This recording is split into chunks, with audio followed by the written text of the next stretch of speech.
लंबी थी, वहीं नैना बहुत ही सांवली थी, इसीलिए उसकी भाभी उसे जरा भी पसंद नहीं करती थी। नैना, नैना, जल्दी उठो, तुम्हारे भैया को ऑफिस जाना है, जल्दी से उनके लिए नाश्ता बना दो। जी भाभी, अभी बना देती हूँ। नैना सभी के लिए नाश्ता बनाकर उन्हें परोसती है। तभी अर्जुन कहता है, नैना, तेरी 3 भाभियां इस घर में हैं, तो हमारे लिए तू नाश्ता क्यों बनाती है? भैया वो मैं, अब ननन जी को आप तीनों भाइयों के लिए खाना बनाना ज्यादा पसंद है, इसीलिए वो हम तीनों को कुछ बनाने ही नहीं देती, है ना ननन जी? ठीक कहा ना मैंने? अंजलि नैना को आंखें दिखाने लगती है। हाँ भैया, भाभी ठीक कह रही हैं। थोड़ी देर में तीनों भाई ऑफिस चले जाते हैं। तभी जैसे ही नैना नाश्ता करने बैठती है, पल्लवी कुर्सी खींचकर उसे नीचे गिरा देती है। ये क्या पल्लवी भाभी, आपने मुझे नीचे क्यों गिरा दिया? क्योंकि तेरी औकात नहीं हमारे साथ डाइनिंग टेबल पर बैठकर खाना खाने की। अरे शक्ल देखी है तूने अपनी, कितनी काली और भद्दी दिखती है। अरे मुझे तो इससे घिन आती है। अरे अब हमारे सर पर क्यों खड़ी है? हम सभी के कपड़े गंदे हो गए, उन्हें जाकर धो। मगर भाभी, मुझे नाश्ता तो कर लेने दीजिए। पहले जाकर कपड़े धो और हमारे कमरों की सफाई कर। नैना आंखों में आंसू लिए अपनी भाभियों के गंदे कपड़े धोती है और तीनों के कमरे की सफाई करती है। भाभी, मैंने सारा काम कर दिया है, अब मुझे खाना दे दो। ठीक है, पहले ये खाना फिनिश कर। मगर भाभी, ये खाना तो आप तीनों का झूठा है। इसे तो तू अपनी खुशकिस्मती समझ, जो 3 गोरी भाभियों का झूठा खाना तुझे खाने को मिल रहा है। नैना अपनी भाभियों का झूठा खाना खाती है। तभी थोड़ी ही देर में उन तीनों के पति घर आ जाते हैं। अंजलि, हम तीनों भाई 1 महीने के लिए बिजनेस के लिए हैदराबाद जा रहे हैं। भैया, आप तीनों मुझे अकेला छोड़कर जा रहे हैं। नैना, हम तुझे अकेला छोड़कर कहाँ जा रहे हैं? मेरी प्यारी बहन, तेरी भाभियां हैं ना तेरा ख्याल रखने के लिए। हम तीनों भाई अच्छे से कमाएंगे, तभी तो धूमधाम से तेरी शादी अच्छे घर में करेंगे। हाँ? ये सुनकर तारा, अंजलि और पल्लवी चिढ़ जाती हैं। अपने पतियों के हैदराबाद जाने के बाद वो नैना से सारा दिन नौकरों की तरह काम करवाती हैं। एक दिन बहुत जोर की बारिश होती है। तारा, अंजलि, देखो बाहर कितनी अच्छी बारिश हो रही है। ऐसे में गर्मा गर्म चाय और प्याज के पकौड़े हो, मजा ही आ जाए। अरे ओ हमारी काली नलन, जल्दी से यहाँ आ। जी भाभी। जाकर हमारे लिए प्याज के पकौड़े और चाय बना कर ला। नैना जल्दी से प्याज के पकौड़े बना लेती है। एक प्याज का पकौड़ा खाकर देख लेती हूँ, कहीं नमक कम या ज्यादा तो नहीं। नैना एक पकौड़े को चखने लगती है। तभी पल्लवी अंदर आकर उसे जोर से थप्पड़ मारती है। काली कलूटन, हमारे हिस्से में से चुराती है। नहीं भाभी, आप गलत समझ रही हैं। झूठ बोलती है, आज तो तेरी खैर नहीं। घमंडी पल्लवी बहुत बुरी तरह से मारती है। तभी तारा और अंजलि वहां आती हैं और नैना डरते हुए उनके पास भाग कर जाती है। भाभी, मुझे बचा लीजिए। पल्लवी, अब बस भी करो। अगर ये मर गई तो हम तीनों को जेल में चक्की पीसनी पड़ जाएगी। इसे घर से निकाल देते हैं, वरना हमारे बेवकूफ पति अपनी सारी कमाई इस बिल्लो रानी की शादी में लगा देंगे।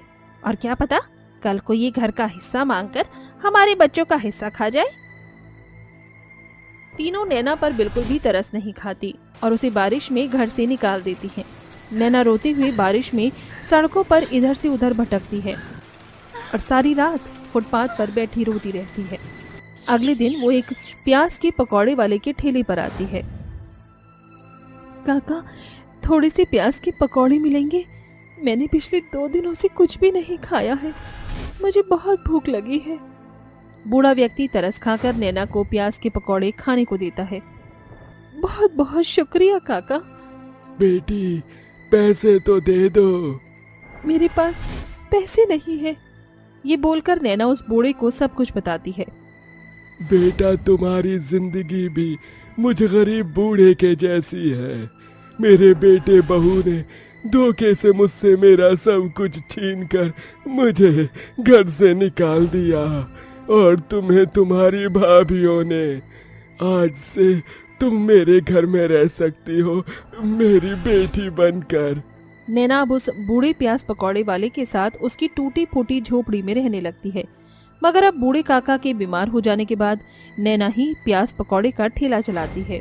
उसके हाथों से बने प्याज के पकौड़ों का स्वाद ग्राहकों को बहुत पसंद आता है।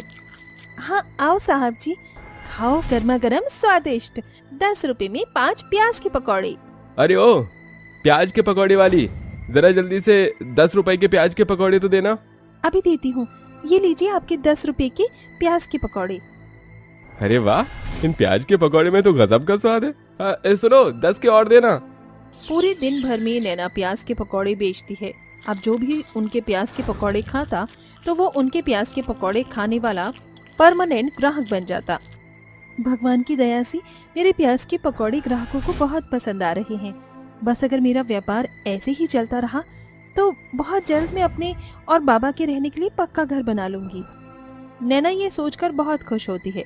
मगर एक दिन बहुत ही तेज तूफान के साथ बहुत जोरों की बारिश होती है, जिससे उसका ठेला कमजोर होने के कारण टूट जाता है और सारे प्याज के पकौड़े बारिश में गीले होकर खराब हो जाते हैं।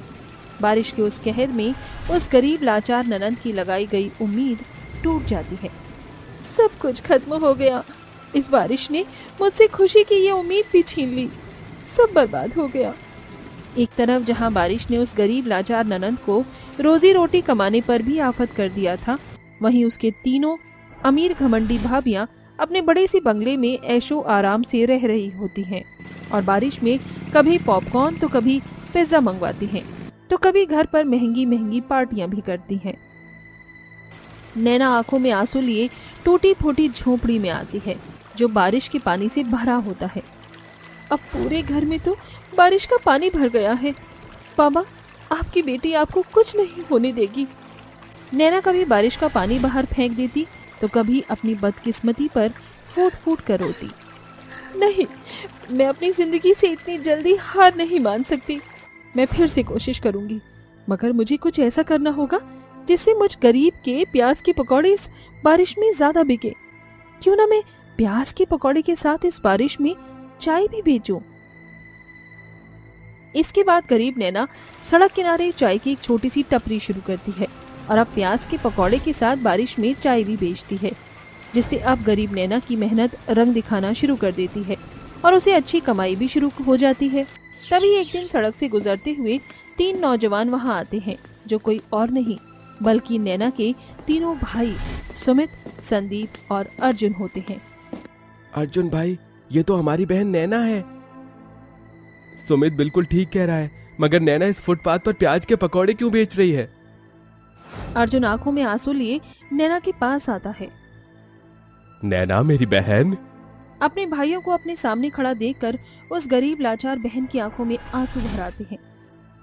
अर्जुन भैया, आप मुझे छोड़कर क्यों चले गए?